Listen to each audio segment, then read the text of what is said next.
मित्रांनो, मागील भागात आपण पाहिलं की अफजल खान नावाच्या सरदारानं महाराजांच्या विरुद्धचा विडा उचललाय.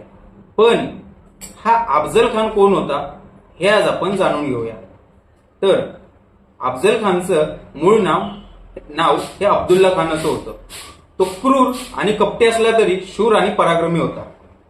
त्याची आई ही अली आदिलशहाच्या इकडं भटारीन होती. भटारीन म्हणजे स्वयंपाकी. आणि अशा या स्वयंपाक बनवणारीचा मुलगा म्हणजे अफजल खान. अफजल खानाने स्वकर्तृत्वावर आदिलशाहीमध्ये एक स्वतःचं वर्चस्व आणि एक नाव कमवलं होतं. 1638 ते 1643 या काळात त्याने शहाजी राजांसोबत काम केलं. त्याने श्रीरंगपट्टणमच्या राजाचा पराभव केला. कर्णपुरमच्या राजाला शरण आणले. मथुरा शहर त्याने उद्ध्वस्त केले.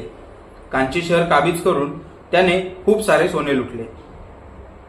बेदनूरच्या वीरभद्र राजाला त्याने विजापूरचे मांडलिक बनवले.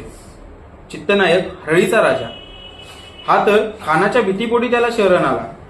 वेरूळ आणि टिमकूर या युद्धात त्याने चांगली कामगिरी केली होती. अशा या अफजल खानानं विजापूर जवळ अफजलपूर या नावाने एक गाव वसवलं होतं. त्याला अली आदिलशहाकडून आदिली नावाची एक तलवार देण्यात आली होती. या तलवारीचा आदिलशाहीमध्ये खूप मोठा मान होता.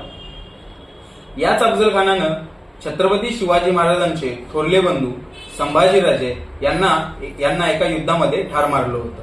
असा हा क्रूर आणि कपटी अफजल खान आता महाराजांवर चालून आला होता. बघूया पुढे काय होतंय. भेटूया पुढील भागात.